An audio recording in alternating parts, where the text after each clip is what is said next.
Saudara, saya percaya kegelapan itu adalah hal yang menakutkan bagi setiap manusia. Iya apa iya? Saudara, kalau jalan di kegelapan takut enggak? Ya, ketika mati lampu, ibu-ibu, ya, kita ketika ada cahaya lalu mati tiba-tiba lampu, kita semua panik enggak? Ya, ada yang enggak panik? Ya, mungkin temannya setan. Kalau enggak panik karena biasa dengan gelap, saudara ya. Tapi kalau orang yang biasa terang itu, di dalam gelap itu enggak enak. Bahkan saya, saudara, ya saya kalau tidur pakai lampu remang-remang ya. Karena kalau tidur memang enggak boleh pakai lampu terang. Sebab ya melatonin dalam tubuh manusia itu diproduksi pada waktu malam hari ketika tidak ada cahaya ya. Jadi sedikit, Ibu Elisa ini dokter ya? Ya maaf ya, ibu saya benar ya ngomongnya ya. Iya ya, aduh saya takut ya saudara. Tapi ini ilmiah kok ya, dan secara kedokteran itu sudah terbukti. Kalau kita tidur dengan lampu yang sedikit saja, maka ya melatonin itu diproses dalam tubuh itu dikeluarkan ya bagus. Sebab itu akan membuat kita bisa tidur nyenyak.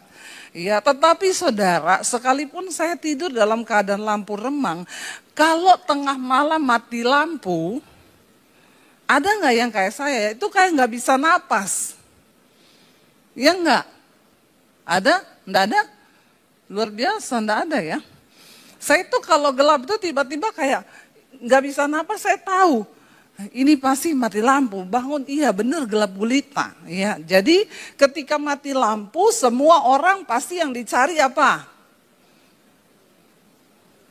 Tolong jawab saudara ya. Saudara salah saya tidak hukum. Saudara benar juga tidak dapat sepeda. Sudah tidak ada pembagian sepeda sekarang. Ya, jadi saudara ya. Kalau kita itu mati lampu tiba-tiba kita langsung bangun cari apa? Lilin, cahaya atau apa saja yang bisa kita nyalakan supaya tidak di dalam kegelapan. Karena di dalam kegelapan itu tidak enak. Nah, Yesus berkata bahwa ayat yang ke-16 tadi di sana dikatakan, ya, bangsa yang hidup dalam kegelapan telah melihat terang yang besar. Bayangkan bangsa ini hidup, tapi selama ini hidup di dalam kegelapan. Tapi mereka, ya saya percaya sih orang itu sebenarnya kalau hidup dalam kegelapan, dia tahu nggak saudara? Tahu, tapi seringkali dia nggak bisa berbuat apa-apa. Ya, saudara, ketika orang hidup dalam kegelapan itu tidak enak. Apa yang dimaksudkan oleh Tuhan Yesus di sini hidup di dalam kegelapan? Ya, gelap itu identik dengan malam, identik dengan apa itu gelap? Gelap itu tidak ada terang, itu gelap. Karena tidak ada terang. Ya, gelap itu tidak ada terang, makanya disebut gelap. Saudara, kalau orang dalam hidupnya itu tidak ada terang, dia hidup dalam kegelapan, ini dengan sebuah perumpamaan Yesus sedang berkata, ya hidup di dalam dosa, sebab kebenaran itu identik dengan kata terang. Dan Alkitab berkata, Yesus berkata, akulah terang hidup. Ya, terang yang sesungguhnya itu sedang datang ke dalam dunia. Bangsa yang diam dalam kegelapan telah melihat terang yang besar. Hidup di dalam dosa itu tidak enak. Saya pernah dulu belum mengenal Tuhan Yesus. Bagi saya melakukan dosa itu seperti sebuah kebanggaan saudara. Tapi setelah itu ketika saya pulang, ya tidak ada damai sejahtera di hidup saya. Sehingga apa yang saya lakukan, saya stres, saya tertekan, ya. Pada akhirnya bahkan ya banyak orang yang pada akhirnya memilih untuk mengakhiri hidupnya dengan bunuh diri. Kenapa itu terjadi? Karena hidup dalam kegelapan, tidak ada terang. Tahun 95 saya waktu itu berjumpa dengan Tuhan Yesus, saya mau mengakhiri hidup saya mau bunuh diri. Karena saya tidak mengenal terang itu, saya tidak mengenal Tuhan. Lalu pada waktu itu, saya cuma berkata, Tuhan, sebelum saya bunuh diri, ya saya minta Engkau tunjukkan dirimu kepada saya. Oke, saya percaya Tuhan itu ada. Orang yang paling bodoh di dunia ini itu adalah orang yang tidak percaya ada Tuhan. Saudara, kita harus percaya bahwa Tuhan itu ada. Kenapa kita harus percaya Tuhan itu ada? Kita lihat matahari yang tiap hari terbit pagi hari, malam dia tenggelam. Itu siapa yang mengatur itu, saudara? Kalau bukan Tuhan tidak mungkin loh. Manusia itu diciptakan kita semua, ya mukanya itu matanya 2 loh, hidungnya juga 1, mulutnya juga 1. Ada di sini yang matanya 3, enggak ada. Hidungnya juga 1, semua menghadap ke bawah, ya makanya enggak usah dioperasi. Ya walaupun pesek enggak apa-apa, yang penting masih bisa napas, amin. Kalau lubangnya menghadap ke atas itu harus dioperasi. Bukan apa-apa, kalau mandi masuk air, nanti mati ya. Jadi kalau masih begini bersyukur saja, amin. Bilang kanan kirimu banyak-banyak bersyukur ya. Nggak usah macam-macam ya, banyak-banyak bersyukur saudara. Kita ini diciptakan dengan muka ya, matanya 2, hidungnya 1, mulutnya 1, tapi kan kita nggak ada yang sama. Itu kan berarti kuasa Tuhan. Apalagi kalau kita belajar lebih dalam tentang tubuh manusia. Kebetulan saya ini dulu lulusan biologi sih. Bukannya mau sombong ya, tapi agak tinggi hati. Ya, jadi saya tahu saudara kalau kita belajar tentang DNA itu kromosom dalam tubuh. Aduh itu kita baru bisa berkata, wow ada Tuhan loh. Ajaib loh. Ya ajaib Tuhan itu. Jadi orang yang paling goblok di dunia ini adalah orang yang tidak percaya ada Tuhan. Maaf, bukan orang yang tidak sekolah. Kita lihat ciptaan Tuhan, lihat matahari, bulan, bintang, lihat laut. Ya kita lihat bunga anggrek itu loh. Saya tuh suka bunga anggrek. Saya kalau lihat anggrek daunnya hijau kok bisa bunganya kuning itu loh. Itu tuh Tuhan ajaib loh. Lalu waktu itu saya berkata Tuhan, ya karena saya hidup dalam kegelapan, saya melakukan semua dosa, saya pikir dosa akan membawa kebahagiaan di hidup saya. Ternyata tidak, dan tidak ada seorang pun yang akan bisa menemukan damai sejahtera dalam hidupnya kalau engkau terus hidup dalam kegelapan dan engkau tidak ketemu terang yang benar itu. Dan akhirnya saudara saya di situ putus asa, saya kecewa, saya tidak menemukan kebahagiaan. Dan pada akhirnya saya memutuskan sudahlah mati aja, bunuh diri yang paling enak. Malam itu saya tantang Tuhan. Tuhan kalau memang engkau itu ada, oke, aku percaya engkau ada. Tapi siapa engkau sebenarnya? Kalau engkau ada tunjukkan dirimu kepada saya. Singkat cerita malam itu saya berjumpa dengan Tuhan secara pribadi. Tuhan Yesus menjamah saya di kamar saya. Saya menangis saudara seperti diputerin film semua dosa-dosa saya. Malam itu saya berkata Tuhan ya masuk dalam hidupku dan bawa aku mengenal siapa engkau. Awal pertama terang itu masuk dalam hidup saya tahun 95. Saya berjumpa dengan sang terang itu yaitu Yesus Kristus Tuhan. Tepuk tangan buat Tuhan Yesus. Dan sejak saat itu saudara, saya menangis berjam-jam di kamar saya. Cuman apa? Saya minta ampun dosa. Saya menyadari betapa berdosanya saya. Saya berpikir mungkin saya orang yang paling berdosa di dunia ini.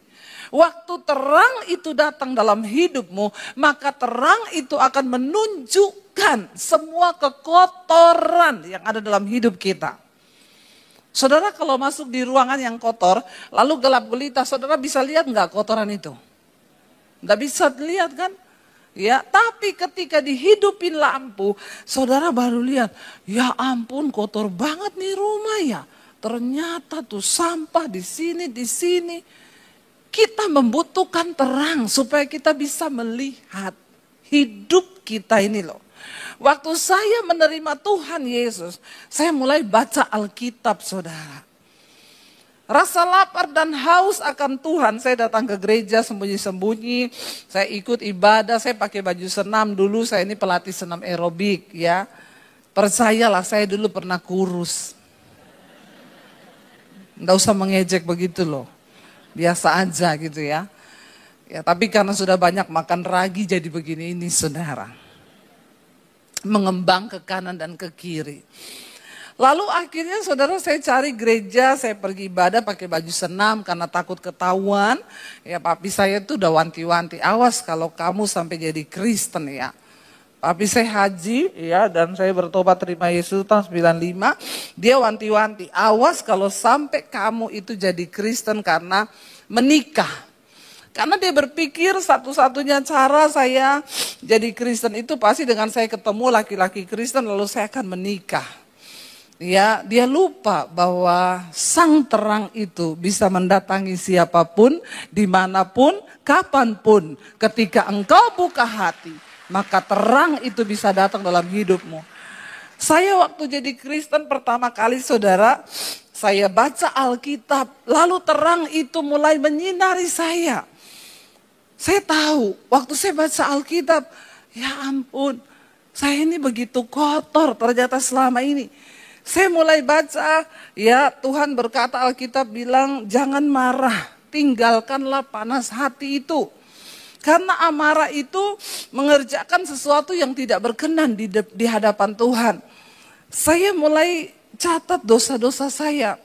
Pertama, saya ini pemarah. Ya, kedua, saya catat dosa-dosa saya itu saudara ternyata banyak banget. Siapa yang pernah mencatat dosanya? Nggak ada. Yang mencatat dosa tetangganya? Kayaknya banyak ya. Ya. Siapa yang mencatat dosa istrinya? Ya. Siapa istri yang pernah mencatat dosa suaminya? Seringkali kita ini pintar melihat dosa orang lain. Ya. Tapi sedikit yang bisa melihat dosanya sendiri. Kenapa? Karena engkau sendiri masih hidup dalam kegelapan. Makanya Yesus berkata, ya balok di depan matamu tidak kau lihat. Tapi selumbar di mata orang lain kau lihat. Padahal balok sama selumbar itu lebih gede mana saudara? Lebih gede balok. Tapi karena kita masih gelap, kita nggak bisa lihat hidup kita sendiri. Ya makanya kenapa banyak orang bercerai hari-hari ini karena dua-dua masih hidup dalam kegelapan. Sehingga yang dia bisa lihat dosa orang tapi dia nggak bisa lihat dosanya sendiri. Ya berapa banyak istri yang ngomong, Bu saya tuh nggak suka sama suami saya. Suami saya itu pelit, suami saya tuh gini, suami saya tuh gini. Saya bilang ibu sudah melakukan kewajiban ibu enggak? Ya bagi suami. Ya, tapi suami saya itu gini loh Bu. Ibu berubah dulu. Kalau ibu nggak berubah dulu, maka percuma Bu, suamimu itu tidak akan pernah bertobat. Ya, tapi ibu nggak tahu suami saya udah pelit, kikir, pemarah lagi Bu. Ya, tukang selingkuh. Saya bilang, ya nggak ada pilihan. Ya ibu harus tetap berdoa. Enak aja Bu Debbie suruh berdoa. Ibu nggak rasa sih suami saya bilang, saya nggak mau rasa suamimu. Siapa suruh kau kawin sama dia? Saya punya suami sendiri yang saya mau rasa suami saya. Dede tahu adik. Ya, tena, ya. Nggak mau saya. Kau yang pilih sendiri suamimu, kau yang bergumul. Orang Kristen itu kalau dinasehati nggak mau denger saudara, nggak mau denger. Ya dia tuh bantah terus. Kenapa engkau nggak bisa lihat kebenaran? Karena kau sendiri masih gelap. Makanya nggak ada terang Tuhan. Tapi ketika engkau menyadari, iya ya, aku sendiri yang harus duluan berubah. Saya sudah banyak mendengar kesaksian ibu-ibu yang berkata, iya Bu, akhirnya saya pilih untuk berubah. Saya pernah ketemu seorang ibu, saudara, dia cerita sama saya, Bu, suami saya itu dulu sudah tukang selingkuh, main perempuan, mabok, pulang malam. Ya, pokoknya semualah dia lakukan. Terus akhirnya saya, tiap dia pulang saya marah. Ya, dia pulang jam 1 pagi, saya buka pintu, saya maki-maki suami saya. Lalu satu kali Bu, ya suami saya pulang jam 12 saya maki-maki. Besoknya dia nggak pulang jam 12, dia pulang jam 1. Ya, saya maki-maki, besoknya dia pulang jam 2. Saya maki lagi, lebih maki lagi. Dia pulang jam 3, lama-lama nggak pulang berhari-hari. Satu hari dia pulang, dia bilang begini, aku mau ceraikan kamu karena aku sudah dapat perempuan penyanyi di nightclub. Ya, dan aku akan pindah agama, ikut perempuan ini. Karena perempuan ini tidak kayak kau, cerewet. Ya, bapak-bapak, kalau kau ketemu perempuan di luar sana yang tidak cerewet dan manis, itu masih masa promosi. Kau tunggu saja ya. Kalau sudah habis promosimu, maka dia lebih gila dari istrimu. Nggak usah kau banyak cincong bapak-bapak. Ya, bertobat kau. Ya, lalu saudara akhirnya istrinya nangis, dia kaget suaminya bilang mau cerai, dia ketemu pendeta. Pendeta itu bilang gini, Bu, kalau suamimu pulang, ibu dulu harus berubah. Ibu jangan marah. Kalau suami pulang, ibu layani baik-baik, sapa dia baik-baik, siapin dia makan, ya, bikinin dia air panas, bukan untuk disiram, Bu. Ya, supaya dia mandi, ibu siapin, kalau perlu ibu pijetin. Coba ibu lakukan tuh, saya jamin Bu, kalau ibu mau melakukan kebenaran, ada terang dalam hidupmu, maka semuanya pasti berubah. Ya udah saya coba ya Pak, berat loh Pak, berat, tapi ibu hanya mengalahkan daging. Coba Bu sedikit saja kalahkan dagingmu, supaya terang itu bercahaya di hidupmu, dan engkau bisa menangkan suamimu. Jangan bercerai Bu, jangan biarkan suamimu bercerai, karena dia binasa, apalagi dia mau tinggalkan Tuhan Yesus. Besoknya suaminya pulang jam 1 pagi, dia buka pintu, dia udah mau marah. Dia tarik napas. Saudara mau emosi nih, biasa udah maki-maki, aku pulang, segala kata-kata kotor. Dia buka pintu, dia lihat suaminya, dia nyanyi. Ajarilah kami ini saling mengasihi. Suaminya lihat, ajarilah. Pokoknya dia kalau mau emosi dia nyanyi saudara. Karena pendetanya bilang, pokoknya ibu kalau mau emosi nyanyi Bu, nyanyi. Ya. Jadi dia berlalu, suaminya gini, gila. Tapi dia biasa aja. Besoknya begitu lagi saudara. Suaminya pulang, dia mau marah, dia ingat. Tapi sudah mulai turun nadanya. Dia udah mulai, ajarilah kami ini udah pulang Pak. Saling mengasihi. Masuk Pak ya. Besoknya suaminya pulang, dia sudah tenang saudara. Dia bilang, Pak, lapar enggak? Ada makanan di meja makan. Ya, akhirnya berubah. Saudara, satu kali dia semakin manis. Tiba-tiba satu saat suaminya tanya gini, kenapa kamu berubah? Dia bilang, karena aku mau melakukan kebenaran. Aku mau ada terang di tengah rumah tangga kita. Karena Yesus sudah lebih dulu mengasihi aku dan aku mau mengasihi kamu. Lalu suaminya menangis saat itu tersungkur saudara. Dan dia bilang begini, suaminya bilang, bawa aku ke pendeta yang sudah mengubah hidupmu. Dia ajak suaminya ke gereja, sudah tahu ini kisah nyata loh. Suaminya bertobat, terima Tuhan Yesus dan jadi pendeta. Ini benar. Maka ibu-ibu yang kalau suamimu itu aneh-aneh, ya nyanyi saja, amin. Ya, ajarilah kami ini. Jangan kau pergi ke dapur bikin kopi kasih sianida. Mati suamimu ya.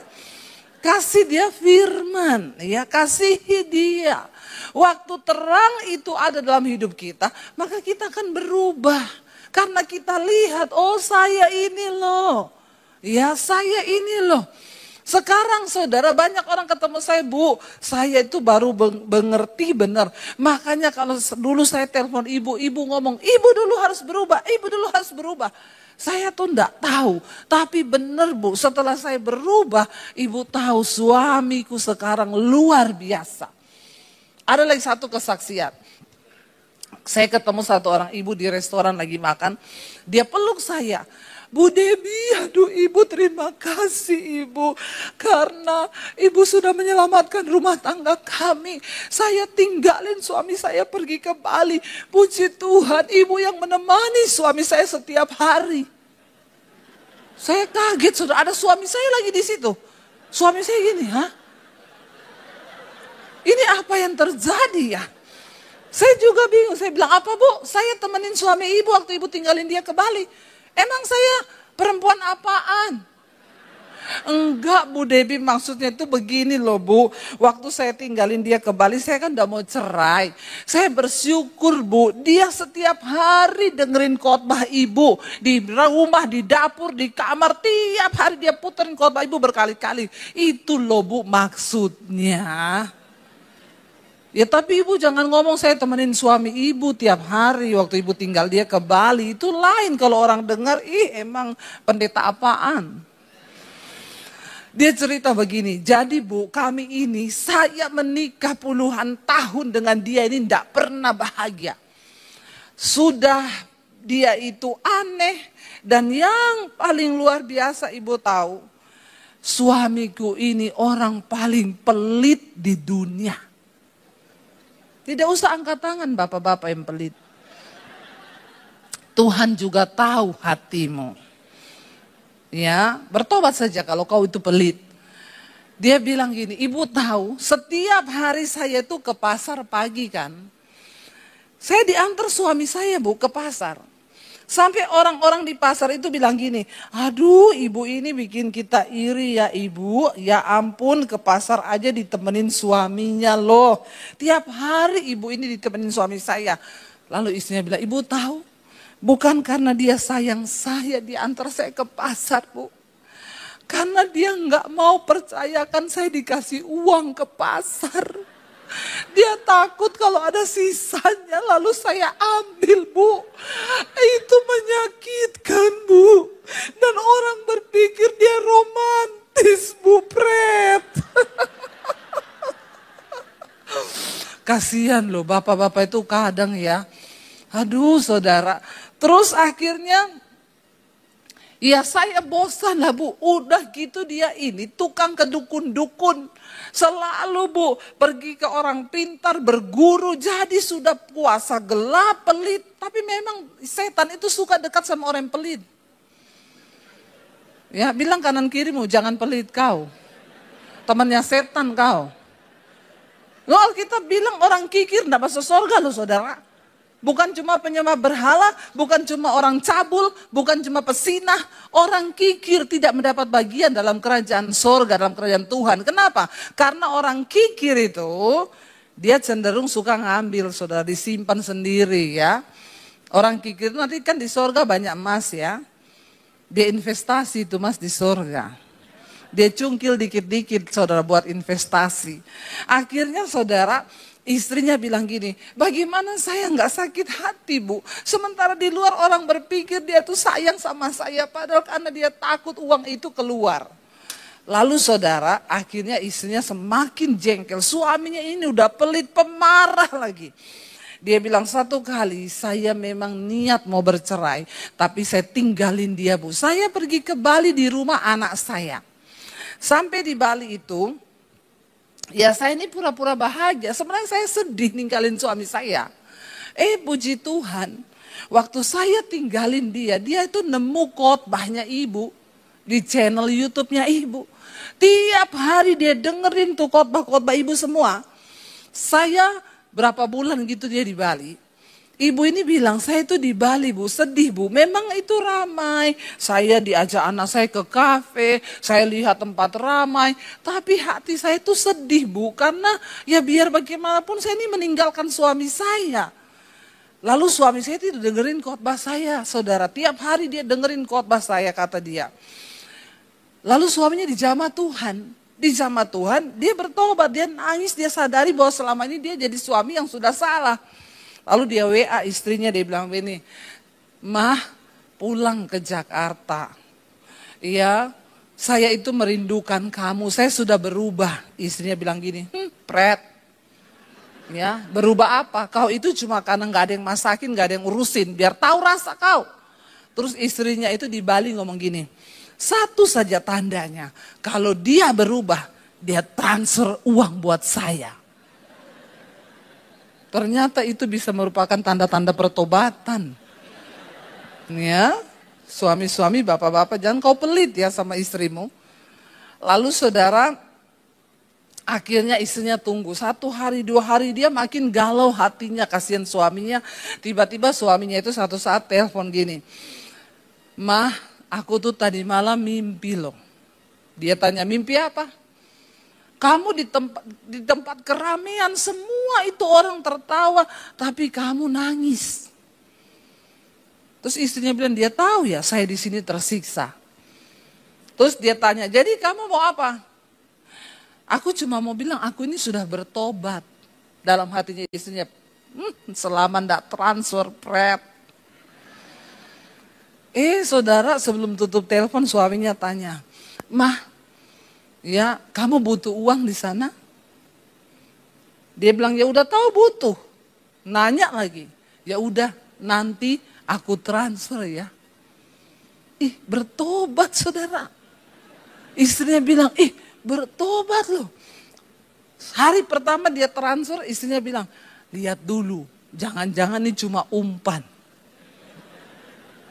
Dia belum pulang, dia tunggu suaminya terus ini. Berapa hari kemudian dia WA lagi, butuh kamu, butuh uang ya ini ya, tak transfer. Lama-lama transfer lancar. Istrinya pulang ke Jakarta. Dan dia bilang ketika dia pulang, Bu, suamiku berubah Bu, 180 derajat Bu. Dia jadi baik, enggak pelit lagi, penyayang, enggak marah-marah, mulutnya bisa direm. Kenapa? Karena terang terbit atas hidupnya. Firman Tuhan mengubahkan karakternya saudara. Amin. Amin. Apa tanda orang sudah menerima terang Kristus dalam dirinya? Apa tanda ketika kita ini sudah mengalami Natal itu dalam hidup kita? Kita mengalami perubahan. Jadi kalau saudara menyebut dirimu anak Tuhan, tapi saudara tidak pernah berubah, hidupmu enggak berubah. Maaf saudara, ya. Jangan-jangan Tuhan tidak mengenal kita. Ya, sebab ketika kita berubah, baru kita ini orang yang mengalami perjumpaan pribadi dengan Tuhan, hidupnya itu berubah.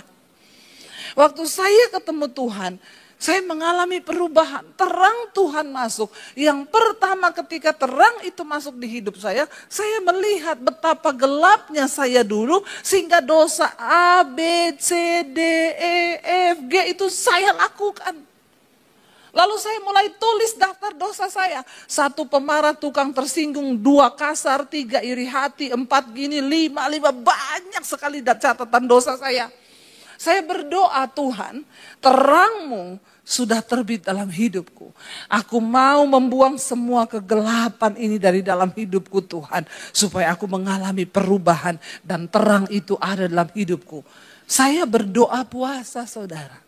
Untuk melatih kita ini yang tadinya pemarah. Itu tidak bim salabim, abrakadabra, tiung, tiba-tiba shalom, itu kerasukan. Kerasukan, ya. Omong kosong. Orang itu bertumbuh dalam hal karakter, itu perlu yang namanya latihan.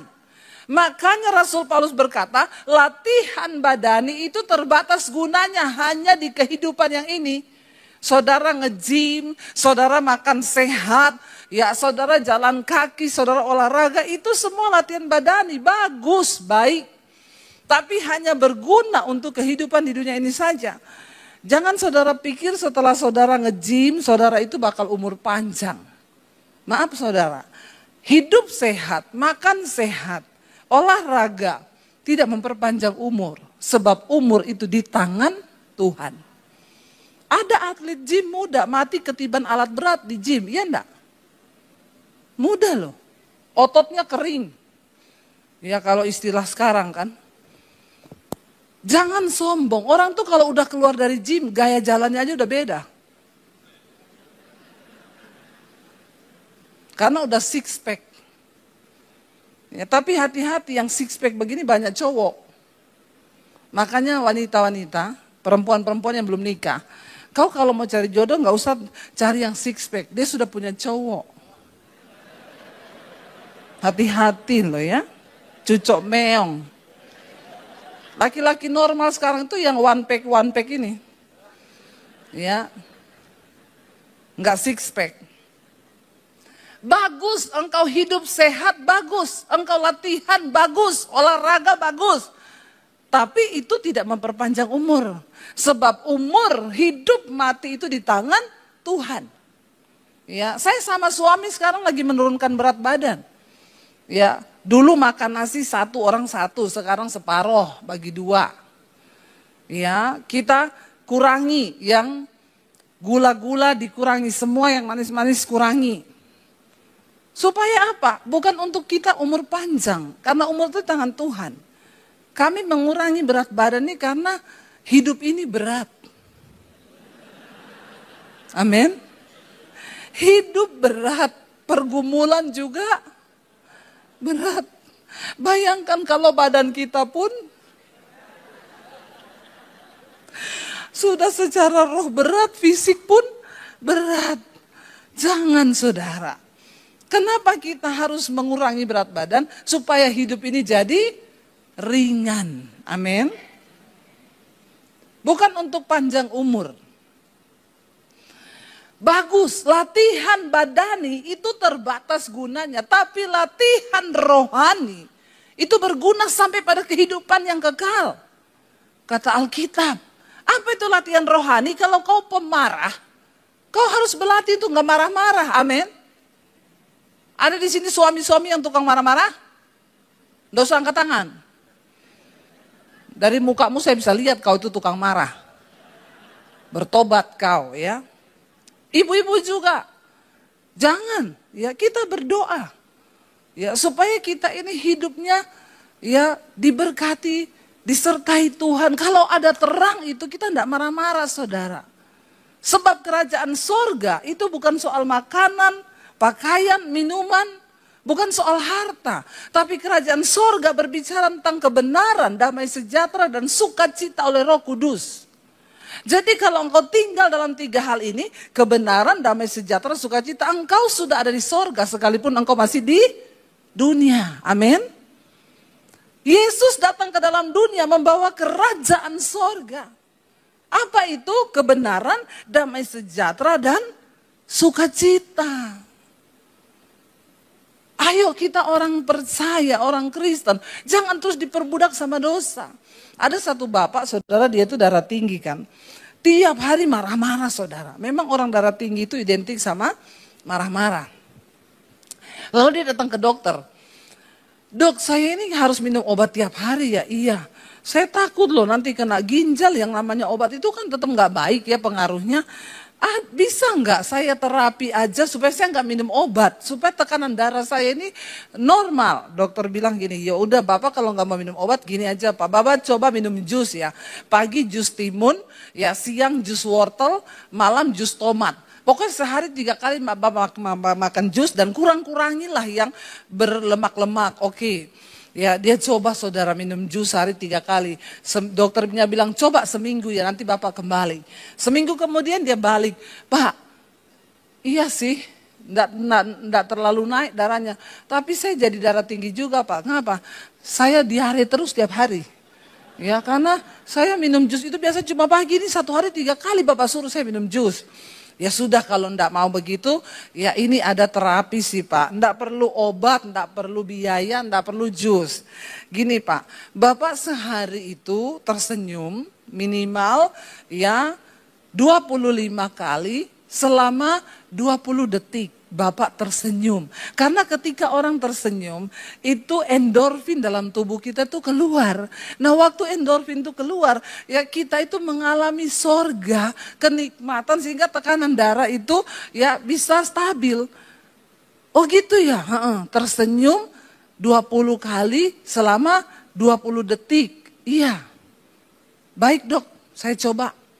Ya, dia pulang saudara, sopirnya datang. Kita kemana Pak? Biasa, kemana? Sudah tahu juga kemana, pulanglah. Sopirnya tanya, kita kemana Pak? Ingat dokter bilang, tersenyum 20 kali selama 20 detik. Pulanglah. Gimana sih Man? Udah tahu kan, pulanglah kita. Sopirnya gini, ih tumben. Habis kesambet apa sih Bapak? Pulanglah sampai di rumah. Ya anak istrinya sudah duduk di situ, istrinya tanya dari mana Pak, baru pulang. Biasa, ngapa tanya-tanya? Ya tentu kerja, gak usah tanya-tanya. Dia ingat baru mau marah, dokter bilang tersenyum 20 kali selama 20 detik. Dia bilang dari dokter mah. Sambil masuk kamar, dia hitung 1, 2, 3, 4, 5. 20 detik kan saudara. Ya. Akhirnya besok pagi bangun, istrinya sama anaknya gila ya, tumben ya. Padahal biasa dia ini saudara, ada roh kuda merah. Di kitab Wahyu, roh kuda merah itu pencabut damai sejahtera. Orang itu kalau pemarah, ada roh kuda merah yang mengikuti. Nggak usah saudara ramal, nggak usah saudara tanya sama pendoa. Itu pasti ada roh kuda merah, pencabut damai sejahtera. Biasanya ada pada bapak-bapak yang suka marah sama pada debt collector. Karena debt collector itu sangat mencabut damai sejahtera. Makanya kau jangan bekerja jadi debt collector. Kau diikuti oleh roh kuda merah. Lalu saudara, ya besok pagi dia bangun, anak-anaknya sudah di meja sarapan, meja makan sama istrinya. Dia keluar dari kamar, masuk ke ruang dapur, udah senyum. 20 detik, 1, 2. Biasanya begitu lihat anaknya, kamu kuliahmu gimana? Kuliah itu mahal ya, kamu harus sungguh-sungguh kuliah, awas kamu bolos-bolos. Ini dia gini, gimana kuliahmu nak? Ya, anaknya waktu dia, papa berangkat dulu ya, dadah. Semua gini, ih kenapa ya? Namanya orang mau sembuh, semua dilakukan. Dia masuk kantor saudara, biasanya kalau dia datang di kantor, itu pegawai lagi ketawa-ketawa dengar mobilnya datang semua, semua tegang. Karena roh kuda merah datang, pencabut damai sejahtera. Jangan kau jadi orang pembawa roh kuda merah ya. Lalu saudara semua tegang, bos datang, semua pura-pura kerja. Begitu dia masuk, pagi Pak. Tiba-tiba dia gini, pagi. Kamu laporan keuangan di dalam ya. Biasanya laporan keuangan siapkan. Nah waktu dia di dalam ruangan, laporan keuangannya datang tok. Pak permisi Pak, mau laporan Pak. Iya duduk. Gimana laporannya? Biasanya ada yang selisih saudara. Dia langsung kalau dulu sebelum dikasih tahu dokter, marah, ngamuk. Goblok, ini apa ini salah nih? Pakai mata kamu itu, di mana nih selisihnya? Ya tiba-tiba salah saudara. Dia tidak boleh marah. Dia tersenyum, dia bilang, blok, goblok. Ini salah ya bloknya. Blok. Kamu perbaiki ya blok ya. Gobloknya tetap goblok. Tapi dengan senyum. Jadi lain toh. Yang dimarah juga enggak tersinggung. Karena dia blok. Ya, enggak berubah-berubah goblokmu ya. Yang dimarah enggak kepahitan saudara. Dia juga darahnya enggak naik. Yang darah tinggi, saya kasih tips ini ya. Siapa yang darah tinggi di sini? Ada yang darah tinggi? Angkat tangan saja. Ya, cepet. Orang tuh kalau darah tinggi tiap hari bombe-bombe. Bahasa Makassar tuh itu. Saudara, coba ya, kau mau marah senyum, ya, tertawa. Lalu seminggu kemudian dia balik ke dokter. Dia bilang, "Dok, kok bisa ya? Tekanan darah saya normal loh." Dokter bilang, "Iya." Alkitab berkata, hati yang gembira obat yang amin. Waktu kita senyum itu tubuh kita memproduksi hormon endorfin. Iya enggak Ibu Dokter? Bener loh, saya ini enggak bohong. Tapi ketika saudara marah-marah, semua hormon yang negatif bagi tubuh itu juga dikeluarkan. Jadi Alkitab itu tidak pernah salah ngomong hati yang gembira, obat yang manjur. Jangan marah-marah ya Bapak Ibu. Pulang ingat kalau sudah mau marah, uangmu hilang Bapak-Bapak. "Ma, aku kok kehilangan uang ya Ma? Aku tahu siapa yang ambil ini." Amin Bapak-Bapak. Toh sama-sama ndak ketemu loh. Sama-sama nggak bakalan ketemu juga toh. Tapi daripada kau marah-marah, lebih baik kau tersenyum, ya. Jadi saudara, saya berdoa hari ini, ayo kita maknai Natal tahun ini dengan perubahan hidup. Nggak ada yang amin. Supaya hidup berubah, dengar baik. Ketika engkau hidup dalam damai, sejahtera, sukacita, dan kebenaran, engkau sedang menghadirkan kerajaan surga di dalam hidupmu, maka engkau akan mengalami berkat-berkat Tuhan. Sebab Alkitab berkata, apabila dua orang hidup sehati sepakat, maka Tuhan akan memberkati hidupmu. Amin. Saya mulai bikin list daftar marah-marah. Saya mulai doa puasa, saya berbilang, Tuhan saya mau berubah. Saya mau berubah. Tidak ada orang lain yang bisa mengubah engkau selain dirimu sendiri yang berkomitmen untuk melakukan firman Tuhan. Saya tidak suruh saudara berubah demi istrimu. Saya enggak suruh saudara berubah demi suamimu. Karena satu saat nanti kita semua akan berdiri di hadapan penghakiman Kristus. Kita semua harus memberikan pertanggungan jawab atas hidup kita. Engkau yang masih suka selingkuh, ketika terang Tuhan datang dalam hidupmu, tidak mungkin engkau betah lagi berselingkuh. Kalau engkau masih suka berselingkuh, berarti kau masih dalam kerajaan setan. Bilang amin. Tapi saya ke gereja Bu tiap hari Minggu. Tidak menjadi jaminan kau ke gereja. Kalau hidupmu nggak berubah. Engkau terikat dengan dosa, engkau tidak dilepaskan. Kalau terang itu datang,